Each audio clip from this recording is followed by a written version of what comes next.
again. But it's the only way you're ever gonna learn. You look back and it's all in the past. I'm dwelling on the thoughts I cannot say to you. If I don't say the words, then maybe it's not true. And it feels alright when they come and say. Hi, welcome along to NUFC Matters with me, Steve Wraith. Delighted to say I'm joined on this pre-recorded show with Ben Jacobs to do a transfer show. How are you, Ben?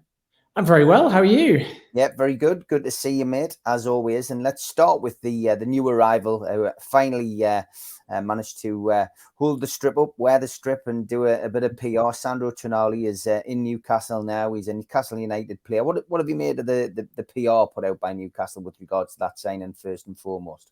Well, I think it's a fantastic signing for Newcastle, and I'm not surprised they're making a song and dance about it, because there was certainly a point in the deal where there was a lot lower confidence that it could be done and at the rate that they wanted. So to get that over the line for 70 million euros as a package is an excellent bit of business. And it's one of those where the fee will seem high, and a record for an Italian player, surpassing and comfortably Jorginho when he moved to Chelsea from Napoli.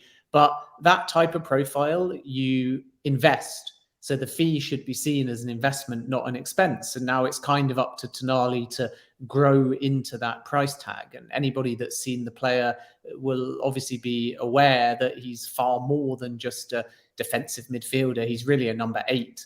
And I think we've spoken about this before, that he offers a kind of modern and progressive and even attack-minded approach to what we would usually consider to be a more central or conservative kind of role. And because he has both aspects to his game, the tenacity, the defensive nous, but also that ability to be progressive and direct and chip in from an attacking perspective, it really makes him box to box. And I think when we say box to box, we sometimes misconstrue that as a player that constantly is trying all the time to get from box to box. And yes, players do that, of course. But for me, what's impressed me having watched him is how disciplined he is. So if he's asked to play as a number 6, as a defensive midfielder, he can drop back and do that. If he's asked to play in a more attack-minded role and push forwards, maybe Newcastle are chasing a goal, he can do that. So box to box sometimes I think is associated with stamina and energy and players almost deciding they're going to take the ascendancy and boss the centre of the park. And of course, that's true and very welcome qualities. But I think where he'll really fit in is that intelligence and discipline to follow slightly more rigid instruction when needed from Eddie Howe as well. And that's exactly what Newcastle need to bring the best out of the attack-minded players around him. So Newcastle are delighted with this deal. It shows their ambition. It shows that they are prepared to spend maybe a little bit more ahead of the season in the Champions League. And I think that a bit like when Bruno arrived, he's going to quickly become a fan favourite. Nice little touches as well, having Kieran Trippier at the changing rooms at the training ground, coming up to see him, and Dan Ashworth there as well, having a chat with him. Eddie Howe, of course, just that little 12-minute video tells you a lot about what Newcastle United are like. When new arrivals turn at the club, and I think that the key point with Trippier was that he'd actually, he talked to him about being in the same boat himself, of course, when he went across to Atletico.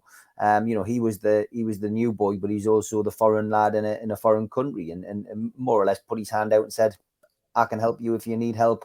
Make sure your missus gets settled as well, because if she's happy, you're happy. Yeah, and I think you're absolutely right. We forget sometimes that these players, especially the ones with big reputations and price tags, are young. Tonali's only 23 years of age. He's moving to the Premier League. And when you look at the career to date, I think the advantage of that 23-year-old is that he's actually played a lot of games for Milan. So he's not like other 23-year-olds arriving, having had a positive experience on the big stage. And even when he was at Brescia before that, he was playing a ton of games. So I can't think of many his age that have played this many matches. It's well over 200 senior career appearances. And that will help. but you're still moving to a new club, a new dressing room, a new culture.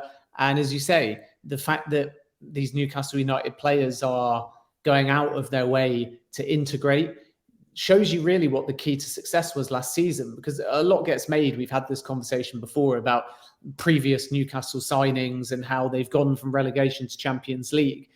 But Newcastle have always been quite disciplined. And really the key to last season was the chemistry and the unity. And yet that comes from tremendous signings like Trippier and Bruno Guimaraes. But it also comes from getting the best out of Joe Linton or Miguel Almiron.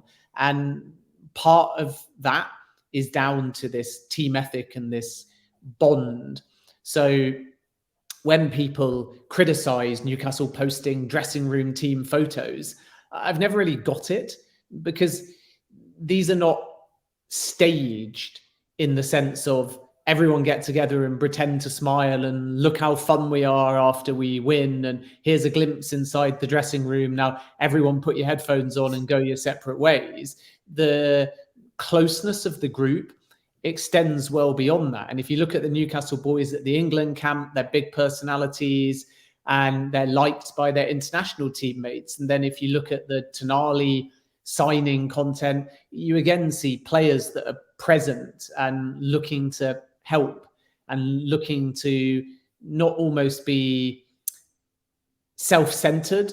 And that's like a very underrated quality, because the bigger your team gets, the bigger your dressing room gets, the bigger your star power gets. It doesn't matter who you are.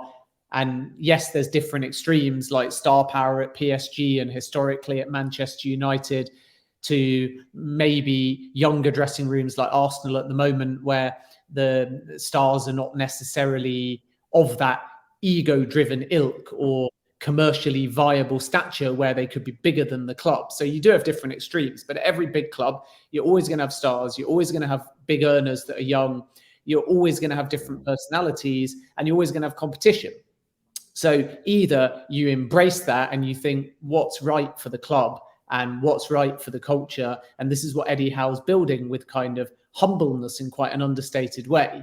Or alternatively, you think, yikes, someone else has arrived that might be a threat to my position. Someone else has arrived that might be different in the dressing room and there could be cliques. Someone else has arrived that's earned more than me and maybe is younger. And that can cause friction or problems or issues, because not everyone likes change, especially footballers that are playing regularly. So I think that's all credit to Newcastle, because they've got that balance right, and that's going to set them in good stead for next season. No, it certainly will. Other news over the weekend, obviously the players were arriving, back in for a little bit of pre-season stuff this weekend. And Eddie Howe, of course, gave the players a fitness program to follow over the summer. So he was running basic tests on people. But in amongst all of that, there was an announcement that Karius and Dummett, obviously our goalkeeper and our left back, have both signed extensions to contracts and keeping them at the club till 2024. Yeah, and I think that this is smart from Newcastle.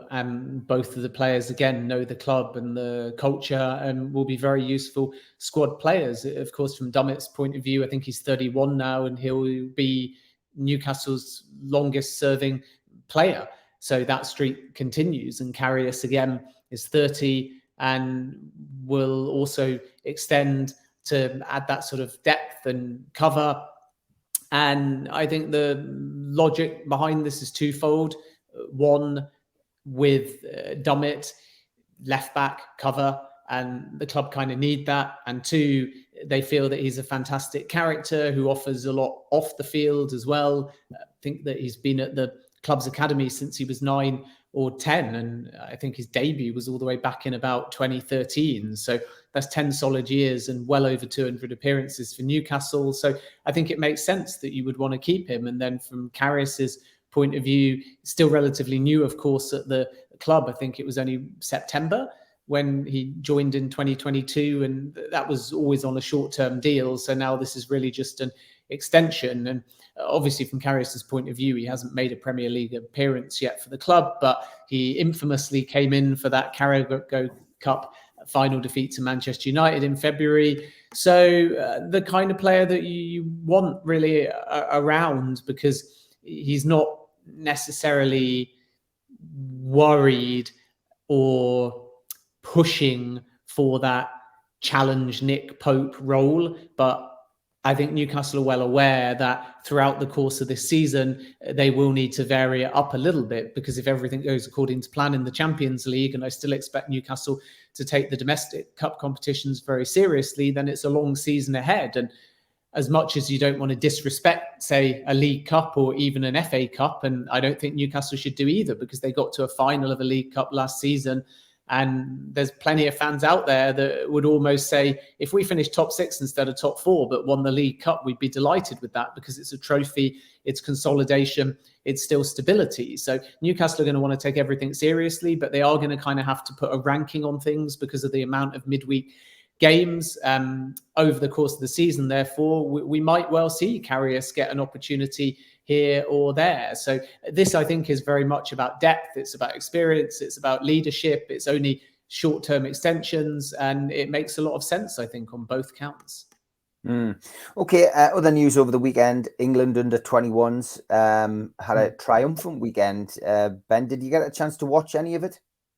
I did, yeah. I mean, it was a very dramatic finish in the final against Spain, where we saw James Trafford save a penalty, I think 8 minutes into injury time, with almost the last kick of the game. And then the rebound he stopped to. And he, of course, is off to Burnley now from Manchester City. And England didn't concede a single goal. So everything that could have possibly gone right for Lee Carsley's men did. And we saw some absolutely outstanding performances. The best of them across the tournament, at least officially speaking, was, of course, Newcastle's Anthony Gordon, who was named the player of the tournament. And he got 2 goals and 1 assist. And what was interesting, obviously, about the tournament with Gordon is that for Newcastle, he's been primarily used out wide as a winger or wide forward at times within game management or set situations, but he was very much deployed at this tournament as a central forward.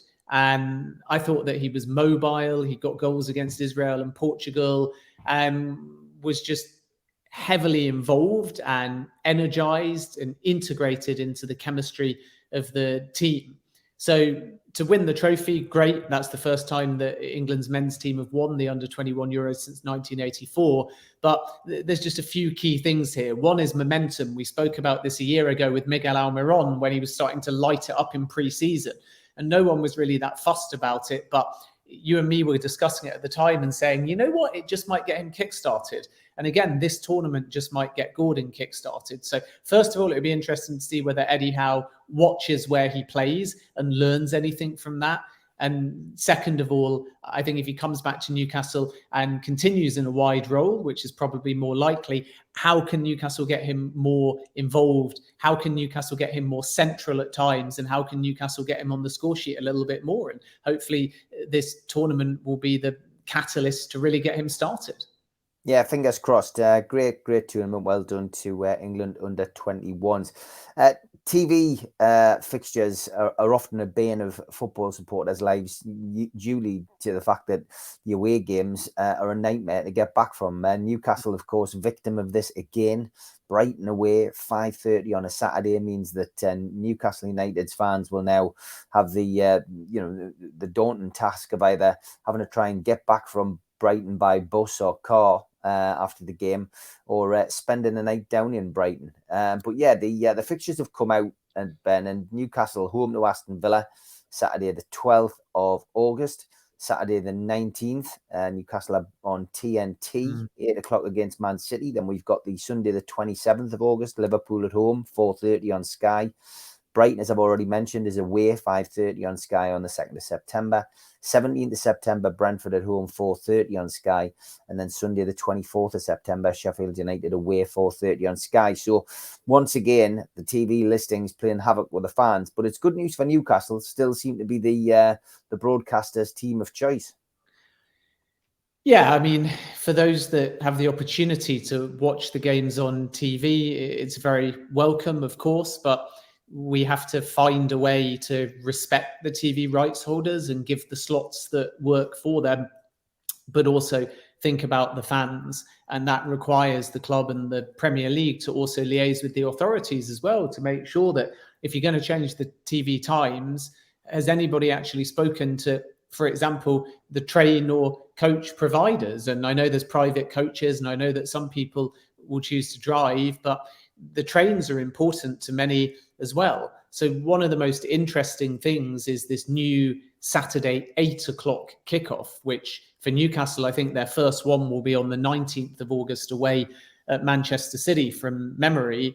And you have weekends where there can be strikes and the trains are not always as reliable. And instead of it being a 5:30 kickoff, it moves to a Saturday night kickoff. So, okay, Newcastle to Manchester is not necessarily the furthest of journeys, and perhaps that's why the time has been picked specifically. But fundamentally, you have a game that instead of kicking off at 7:30 or 7, which would have been perfectly fine, ends up kicking off at 8, which presumably is because they want a little bit of spacing between something that could still be at 5:30. And obviously throughout the course of the season, we see these staggered kickoffs where you might have a lunchtime one, a 3 o'clock one, 5:30 one, and now an 8 o'clock one.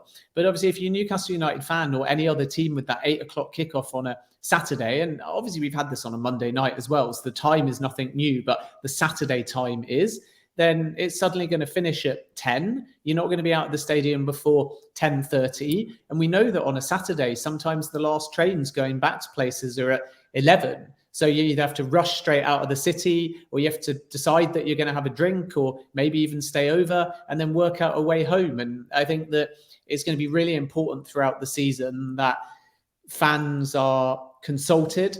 And even though television rights holders are respected, we make sure that these games are feasible to get to. Otherwise, you're going to get a situation where if Newcastle on that Saturday were actually playing, let's just say, Brighton at 8 o'clock on a Saturday, then I think there's a fair chance that all Newcastle fans going would either have to get a hotel for the night or would choose not to go and watch it on television instead.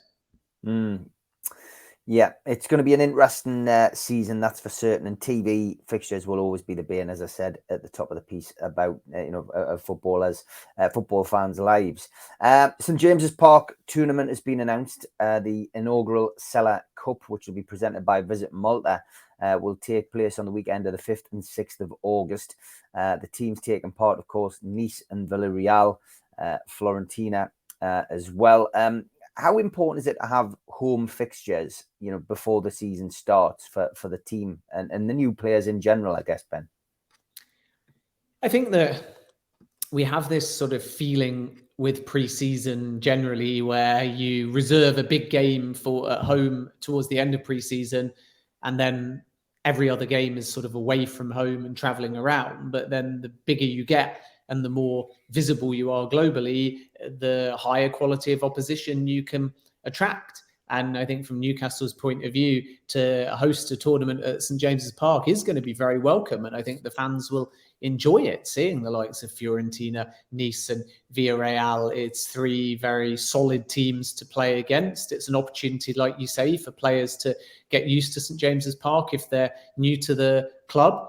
And alternatively, you maybe just get a little bit more stability.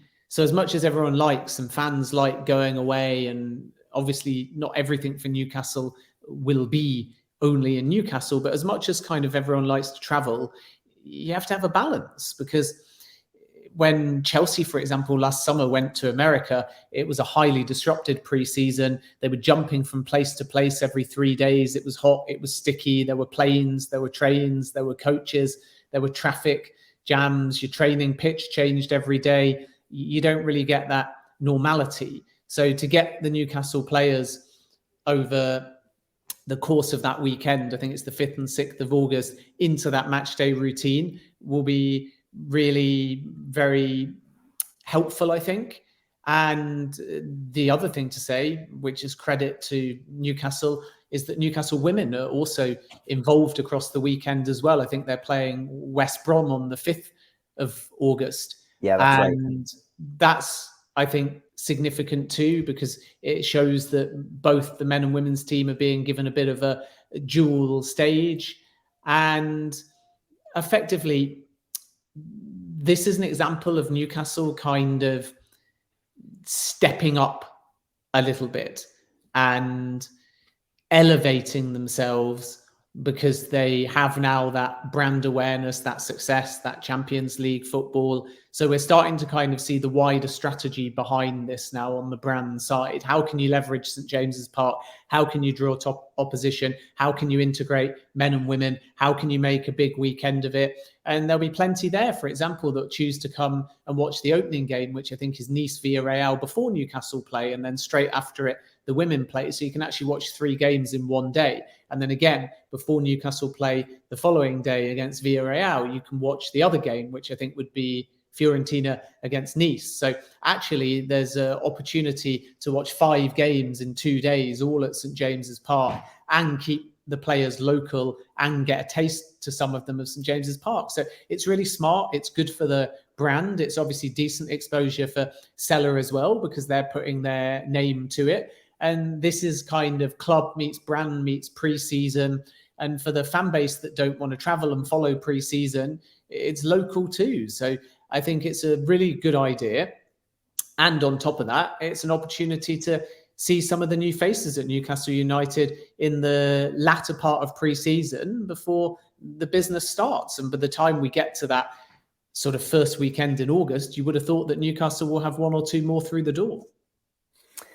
We've been talking about a documentary that's, it's available on YouTube about the case with Manchester City, Ben. It's a fascinating documentary, and I'm not sure whether you've actually had a chance to watch it. But if you have, then if you haven't, sorry, it's about the Manchester City case in particular.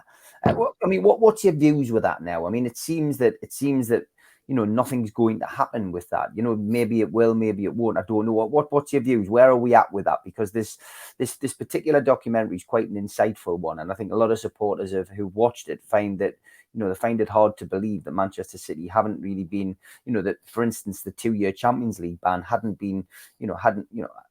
remained. They appealed and they won their appeal. What's your view on all of this? And do you think we'll ever see an end to it, or do you think they'll continue to kick the can down the road? No, I think we will have to see an end to it. The key is really going to be the Premier League panel that are investigating these 115 alleged financial breaches. It's an independent panel commissioned, if you like, by the Premier League, but those running it and looking at the charges are entirely independent. And from there, we'll have to wait to see whether or not there's any punishment. So the history behind the Manchester City charges was via the UEFA investigation, and Manchester City subsequently went to the Court of Arbitration for Sport and were able to overturn their ban. And this is why Manchester City have always maintained that they're innocent, and legally speaking, they are. But the difference is that the Premier League can consider charges, and there's no opportunity for Manchester City to go to CAS. So there is an appeals process, but they cannot go to the Court of Arbitration for Sport. And the second key thing is that there were certain aspects, 1 or 2, that are unveiled in the documentary that you mentioned. Yeah, Britain's biggest football scandal, it's called. I was trying to find the name there, Ben. I was unprepared, sorry. Britain's biggest football scandal. It's a YouTube documentary. And one of the sort of interesting things in it, perhaps the most interesting thing, is that the documentary creators got hold of a UEFA report that wasn't published. And in that UEFA report, it's not clear if it was a final one or why it wasn't published, but they got their hands on a UEFA report. And in that report, it says very clearly that UEFA believe that Manchester City used a broker to make 2 payments of £15 million on behalf of a sponsor called Etisalat. And that would be effectively seen as disguised equity, getting somebody to pump money into the club instead of the sponsor paying it.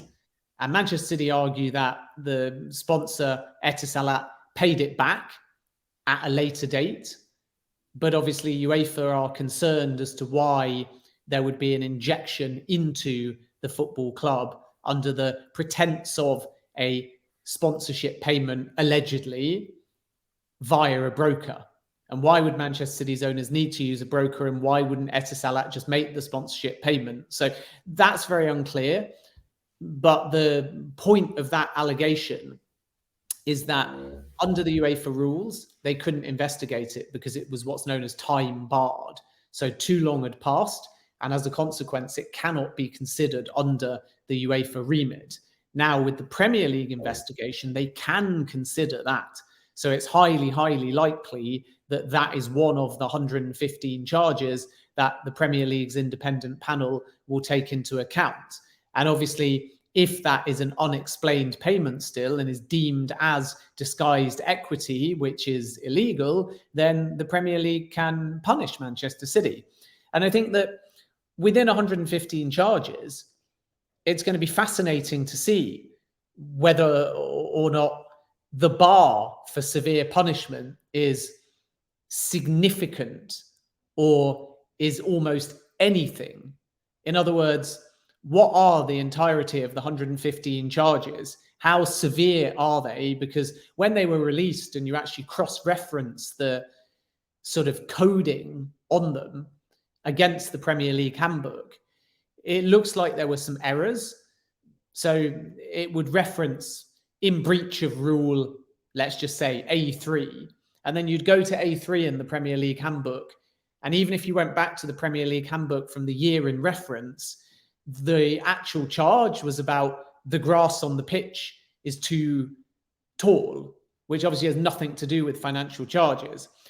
So it's going to be interesting when it's actually outlined, and if we learn what the entirety of the 115 are, how many of them are highly serious, how many of them are highly unprecedented, as are alleged.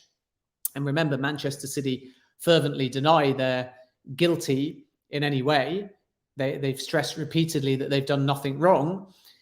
But also by high bar, I mean, how many of the 115 need to be found guilty to significantly punish Manchester City? Is it all 115? Is it at least 100? Or could it just be one? And if it's one and it's one damning charge, then what can the Premier League do? So my sense is that this is going to drag on simply because even if the hearing happens within the next calendar season, there's still an appeals process that can be done either via the Premier League or Manchester City. And as a consequence, I wouldn't exactly be expecting an immediate answer in terms of next steps or potential punishments. I think that this is going to rumble on for still quite some time, unfortunately. And it's very difficult, therefore, to take a judgment on it, because it may appear that the Premier League's panel are not doing that much, but obviously it's a legal process. So you'd also expect it to be quite slow. And we also have to respect the privacy behind it. I think it will go on for a while, Ben. I think you are right. And Everton, any news on what's happening with Everton? That again seems to be dragging on. Yeah, not a great deal of news on Everton at this point. The backstory is obviously that Everton during COVID had declared these bigger losses, which you can do under the COVID restrictions to kind of balance your books, but they were much higher than other clubs, which raised a few red flags. So Premier League clubs, or some rivals of Everton anyway, have requested that Everton's charges for these alleged financial breaches of the top flight rules were fast-tracked, and that request was rejected. So the clubs had hoped that that might mean that any punishment would be handed down last season, and it hasn't. So now obviously Everton are safe, and there won't, for example, be a points deduction retrospective to last season. And that means that it's going to drag on into this season. And I think that it's been inevitable for quite some time that any punishment, including that points deduction, would always come after the end of last season. And we now know that to be the case. So it's not influenced Everton on last season. Everton's still adamant that they've done nothing wrong. And even if they were to be given a points deduction, they could still appeal as well. So the backstory here is that, for those that don't know, in March, the Premier League had announced that Everton had breached the so-called profit and sustainability rules over a 3-year period ending in 2022. And from there's a disciplinary process that must be carried out. And there's never really been an indication as to how long Everton's case would take to be completed. So we have to sort of wait now to see, first of all, when a likely result on this is going to materialize, but second of all, whether Everton are going to appeal it. Because if they choose to appeal it, then it's going to go round and round and round in circles for a little bit longer. So I think we're still in the dark, unfortunately, on the Everton front, I'm afraid to say. Yeah, it's a bit annoying for those people who were relegated last season, and that one is another one which we will watch with interest. Okay, halfway through the show, time for the ads. A big thanks to all our sponsors: Skips and Bins, telephone 0800 25 45 25 3, email inquiries at skipsandbins.com, website skipsandbins.com, easy contract free and pay-as-you-go waste collection. Thanks to Mr. Vicky's sauces, which are handmade in Cumbria. Their website is mrvickies.co.uk. If you want to contact the guys, email info@mrvickies.co.uk or telephone 01768 210 102. Big thanks to New Workwear. They are an agile and dedicated workwear provider launched in 2018.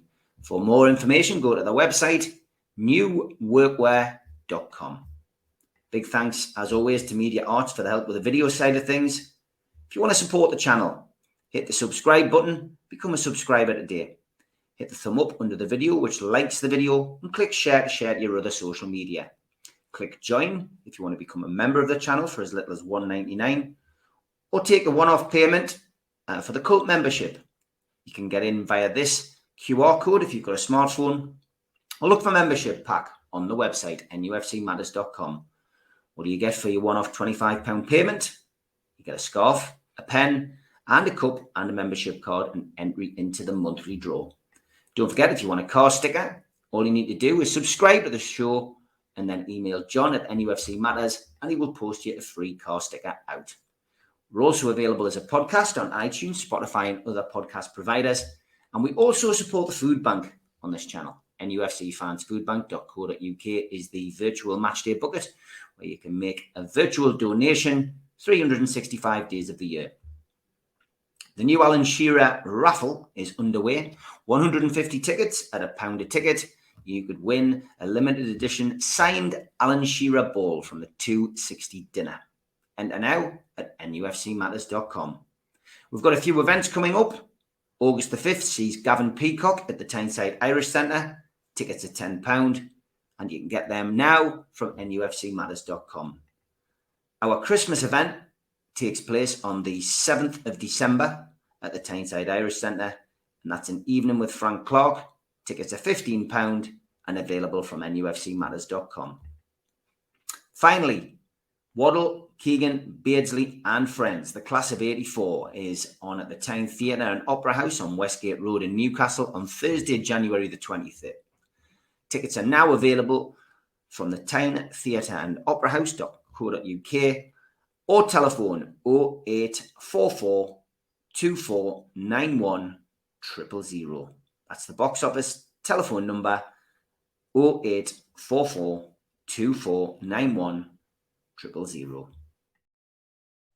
Okay, welcome back to the second part of the show. Let's have a look at some transfer ins and outs which may take place or may not take place at St James's Park. Harvey Barnes, we've been around this with James Maddison. Ben, now it's Harvey Barnes. There seems to be heavy links with the Leicester player to move to Newcastle. Fee maybe is in the region of around about 40 million.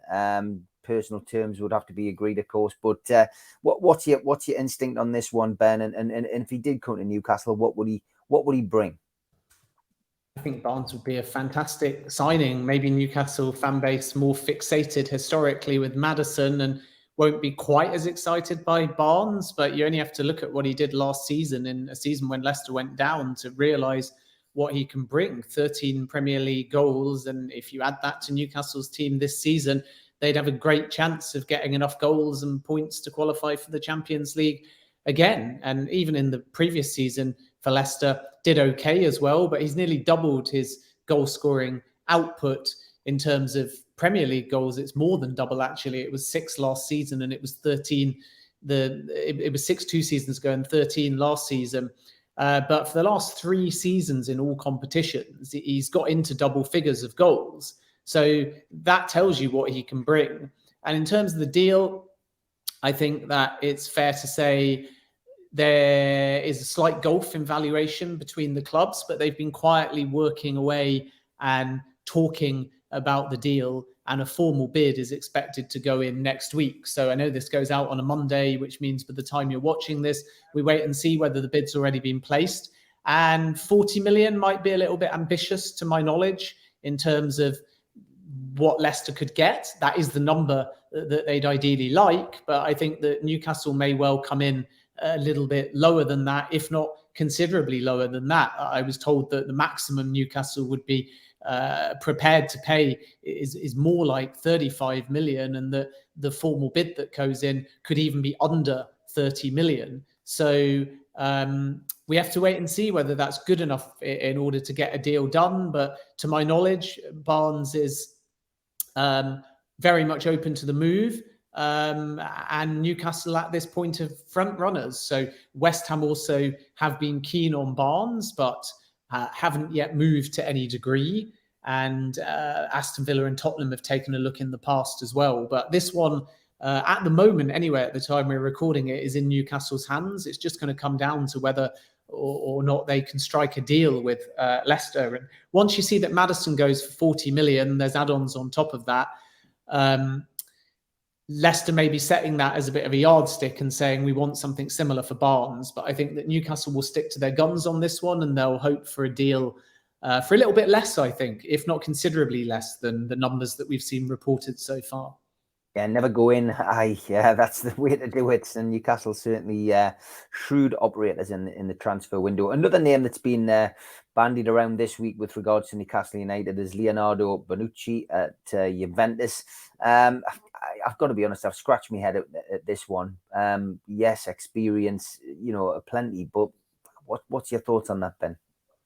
Yeah, very strange. I don't see it happening at all. And obviously, at 36 years of age, what would really be the logic? And you've also got to think about wages as well, because he's on close to 7 million euros net per season. So Newcastle would have to have a big outlay, pay a lot of wages, even if he took a wage cut, and they would get a 36-year-old. So I'm not so sure that there's anything significant in this. What I can tell you is that it's not advanced in any way. I'm not even aware of any really serious conversations, and there definitely hasn't been an offer either. So it's normal to look at who's out there on the market. It's normal to see whether or not the type of deal is possible.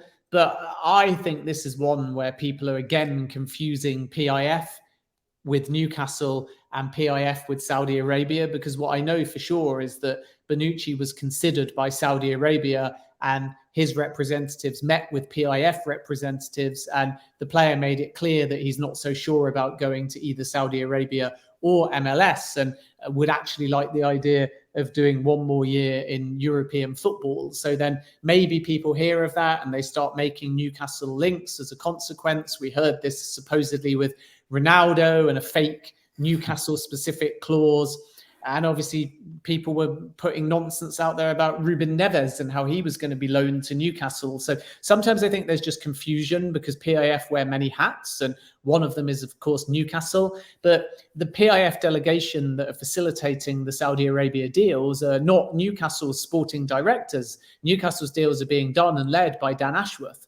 And to my knowledge, Dan Ashworth has not had any conversation with the representatives of Leonardo Bonucci. And if that changes, it would have to advance throughout the course of the window. But on paper, it doesn't really look like a deal that would have too much benefit to either Newcastle or the player. And, you know, the other thing is just if Newcastle were to bring in a centre-back, then I would presume that they would want a squad centre-back and a young centre-back for the future that could see a pathway, not a 36-year-old centre-back that, if everyone stays fit, would be on big wages and most likely be sitting on the bench. Yeah, I think a lot of this came as well from people feeling that maybe Sandro Tonali would benefit from, from having an extra Italian at the club. So, it is strange where some of these stories come from. Other links, of course, this week with Italian clubs. Kevin Zeffi at Inter Milan was one that we got on Barry Armstrong's list this week. There was also one other as well, if I can just find it. Samuel Illing Jr., who's at Juve. Two more names at Italian clubs. Thoughts on those? Yeah, I mean, with Zeffi, first of all, I think that it's a slightly different profile who could well leave Inter, and he's only, from memory, about 18 years of age. And at the time that he had signed for Milan, he was a hot prospect, being looked at left, right, and centre. So this one could have a little bit more to it. It would obviously be one for the future. And there's a real advantage to sign somebody from Inter at this point. It is likely that the player will leave. And it will just depend on whether or not Newcastle and a few other clubs choose to move. So that might be one to watch. We'll sort of have to wait and see. And the other player that you mentioned, Samuel Illing Jr., is another intriguing one.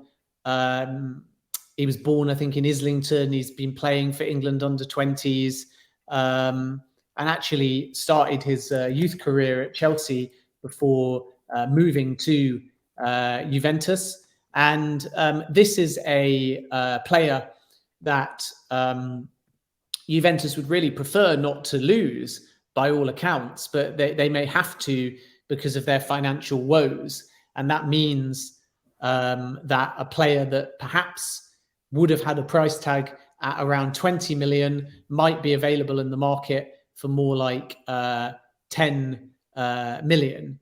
And it'll be a shame for Juventus if it happens, because he kind of made his senior debut in Italy last season and was a bit of a plus in a very poor season for Juventus. So Newcastle have certainly scouted the player. I know that Manchester City are well across this situation as well.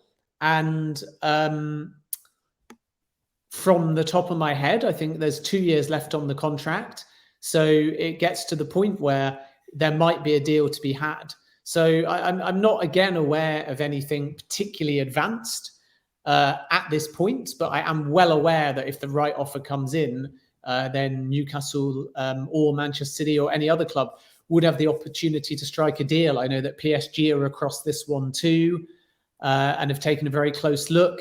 And Thomas Tuchel at Bayern has also indicated that he's a hot prospect for the future. So let's see if anything happens. I think with Vlahovic, which is Chelsea and Manchester United, and I think with a younger player like Illing Jr., there is a chance, as things settle at Juventus and the magnitude of their financial situation and board upheaval becomes apparent, there's very much an opportunity towards the second half of the window that we'll head into once we get into August for some kind of deals to be done for their players at bargain prices, because Juve may have to sell. Okay, let's look into the Premier League links. Only a couple this week that we could find anyway. Trevor Chalobah is one at Chelsea. Chalobah, I think, is very interesting because you look at the situation and I don't really see too much pathway for him at Chelsea, if I'm perfectly honest.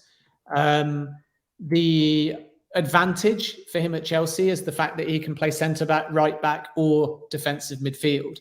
And that could be the appeal to Newcastle as well. But centre-back, you've got Badiashile, Cowell, Fofana, Silva. Yes, at right back, Azpilicueta has gone. But you got Reece James, you got Malo Gusto. And obviously in defensive midfield or central midfield, there's Enzo Fernandez and there might be Moises Caicedo. So it's very difficult to really understand where he's going to get any game time at Chelsea. And that may create a window of opportunity. I would term the future uncertain at the moment. And I would say that the player may be open to a move away. But I think from Pochettino's point of view, he really hasn't decided yet, and he wants to assess a lot of these players. The same with Conor Gallagher as well, historically linked to Newcastle before any categorical decision is made. So Newcastle were well aware of Chalobah in January as well. The same for Conor Gallagher, the same when they looked at Pulisic, who's now gone to Milan. But it's not 100% clear at this point whether Chelsea will want to sell, but the player would be open. So I would say it's one to watch. But again, nothing I'm aware of that's concrete on the player or the club side yet. And, also the thing with Newcastle is that I think if they're going to add, let's say 2 more for now, I think they will look for left back, and I think they'll look for creative-minded midfielder, and then young centre back. And in the case of Chalobah, even though he's 24, so he's technically young, he's old enough to want the game time. So I'd be interested to see where he fits into Newcastle's team. Is another question. How do you give the player a pathway that says you're going to play, and here's where you're going to play, and what position? Because he's been right back at Chelsea, he's been centre back at Chelsea, he's played defensive midfield at Chelsea. So there's a few questions around this one that don't make entire sense for me between Chalobah and Newcastle. That's just my personal opinion. But let's wait and see. Divine Mukasa is a name which I've got to be honest, I hadn't really heard of. Newcastle World went pretty big with this on their website this week. What's your thoughts on him potentially coming to Newcastle? Yeah, I don't really know a great deal about this one other than probably what's out there already. As you say, it's getting a bit of online traction, if you like, and that is largely because the 18-year-old confirmed on, I think it was Instagram, that he's officially left West Ham. Very, very talented, and I know that West Ham are not particularly happy that they've lost him. And let's not forget they lost Harrison Ashby, but other players as well, like Jamal Baptiste and Sonny Perkins, have all lost West Ham. So they will be very disappointed by this one. And now we have to sort of wait and see, really, because the players left. So I know that Newcastle had looked, but I also know that Rangers had taken a look too. And several Premier League clubs are aware of his situation. So whether or not he's got a club in mind, or whether or not he's looking at a variety of clubs at the moment, I have no personal knowledge on. So we're going to have to wait and see whether in the next few days anything moves. He'll obviously want a new club by the time the season starts. And I think we can say that Newcastle are aware of his situation. But I think Rangers are genuinely pushing as well to try and get that deal over the line. Yeah, a name that's been, in and out of the news in Newcastle's Kieran Tierney. Again, this is back in the news this week. Chronicle and the Shields Gazette both saying, that there is potentially going to be movement on this now. Certain things getting, worked out in the background, etc.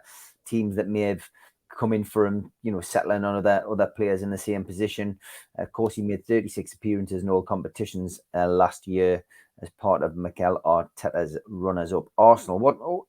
This one's going to move. He's clearly going to move at some point, Kieran.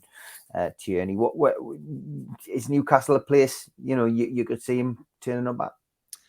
Yeah, I mean, you would think so. In January, I broke the Newcastle interest in Tierney. It's not gone away, but first and foremost, Tierney has to have that conversation with Mikel Arteta, a bit like Harry Maguire will do with Erik ten Hag, to decide whether or not he's happy with his role at the football club. And he's seen his game time diminished due to Alexander Zinchenko.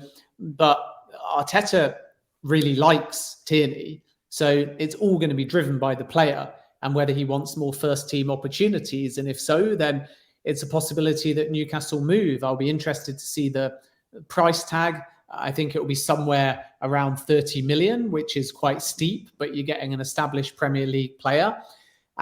With respect to Dan Burn, someone that I think would start in his place. And I think that's what Newcastle would ideally want, is starting left-back, and Tierney ticks that box.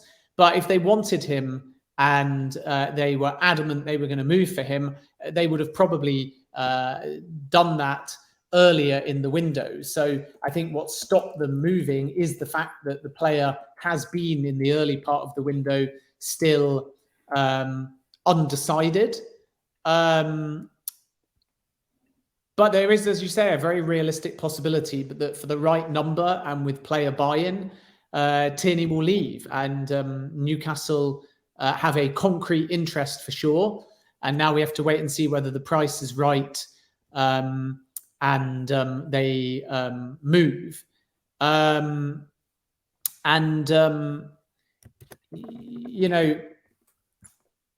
thing about Tierney is that he offers leadership. It's relatively low risk because of the games that he's already played at Arsenal. I think that Eddie Howe would appreciate a player of that ilk, because in that position, a first-team starter would be welcome. And then, whilst we're talking about fullbacks, just a quick one as well on Livramento. You read me mind. Which is also possible, not a done deal. There's issues over valuation. There's nothing really in this Chelsea buying him and loaning him back to Southampton. So I think that if anything happens, it's just going to again be about fee between Southampton and Newcastle. But I think he would be a fantastic signing, and Newcastle's interest is very much still there. He's had a horrible time with injuries, so wasn't really a part of Southampton going down. He only returned towards the back end of the season and made a few sort of cameos. I think he came back in late May, and that was after well over a year out injured, having done his ACL. So at his best, he could be, I think, an elite fullback, big reputation, and there still could be an opportunity there for Newcastle. Okay, interesting. We'll watch that one over the next week or so as well, and fingers crossed that we get another player in sooner rather than later. A couple of other names that caught my eye. Cade Cowell from San Jose Earthquakes really was a strange one, reported by Goal. I've never heard of the guy. I've never heard of the team. Never heard of the team either. No. I mean, I've researched it now, but yeah, I mean, that's a strange one from wide left again. And, again, it just shows you we're up to 184 players linked since the 6th of June. So it does show you sometimes, it can be the most innocuous link, Ben, for Newcastle to get a mention in dispatches. Yeah, I mean, I think one of the aspects in all of this is just that Newcastle have been looking in different markets for sure. That is absolutely true. And in terms of this particular player, what we have seen is he's one of the most exciting prospects to come out of the US men's national team, youngsters, plus the fact that he's already played over 100 times since making his debut for the San Jose Earthquakes back, I think 3 years ago in 2020. And only then was he 16. So he's probably 19 now, 18 or 19 anyway. And And he's already won some international caps as well. So it's absolutely normal that clubs would be looking. I think that Milan and Bayern were probably the ones to take a more serious look.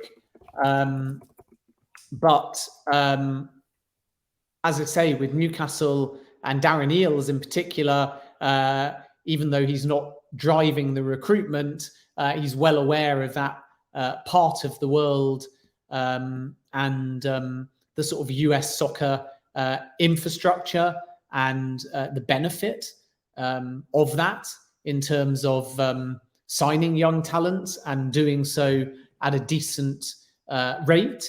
So I wouldn't rule out Newcastle looking in a market like that, but I think that the players basically said he's not aware of any Newcastle links. He's just flattered by them. So it tells you once again that these stories sometimes just get made because someone's sent a scout somewhere, and ultimately scouts watch hundreds and hundreds of players and then only 7 or 8 get put on a short list. So you can never discount it because you're often tracking a young player over the course of a few windows to see their development.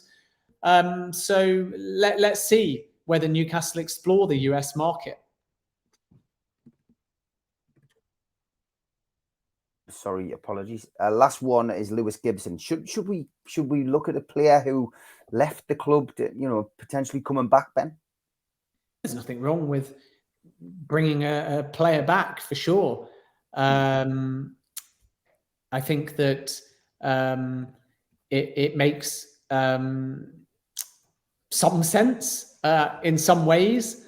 It's obviously not going to happen at this point because he's joined Plymouth. But, might be one sort of for the future, a centre-back with a big potential who's done well for England under 20s,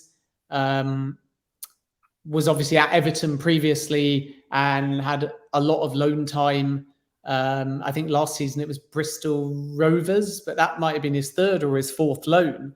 And I don't think the move to Everton saw him get any Premier League time, but he's still only, I believe, 22 years of age off the top of my head. But like I say, last week, he moved to Plymouth. So if Newcastle are to track him and consider him, then they're going to have to play the long game on that one. Yeah, it's a strange one just to be linked with him, I thought, just to even have that link about going back in for him, they let him go. But yeah, que sera, what will be. It's been a fascinating show as always, mate. Thanks for your insight and your thoughts on potential dealings. Anything happening at Leicester, Ben? We're losing Harvey Barnes, maybe to Newcastle. But no, I mean, they've done pretty well, Leicester, in fairness. They've brought in what I would consider to be a couple of very championship savvy signings. And this is why I would say they're one of, if not the favourites to come back up. But you can't really judge Leicester in many ways purely because you have to understand who's still going to go. So Harry Winks, Connor Cody, excellent signings for the Championship. And then let's say Maddison and Barnes go, Leicester then have to work out who else they might lose because there's interest in Ndidi, there's interest in Iheanacho, there's interest in Castagne. And obviously it's one thing looking at Leicester and saying, great, all of those players are going to be really strong Championship players.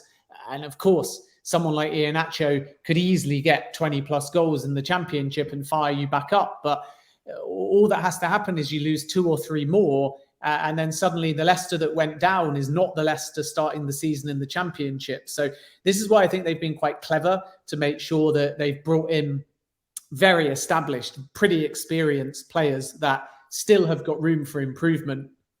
And I think when you look at Winks and Cody, they should be very, very solid in the Championship. So let's see. I'm reticent to make a prediction about Leicester until I'm aware of the full squad heading into the new season. But I do think we'll be okay. Great stuff. Ben, as always, thanks for your time, mate. See you soon. All the best. Have a good week, everyone. We still do 7 NUFC Matters show a week for free. But if you want to help support NUFC Matters, then there are a few ways of doing it.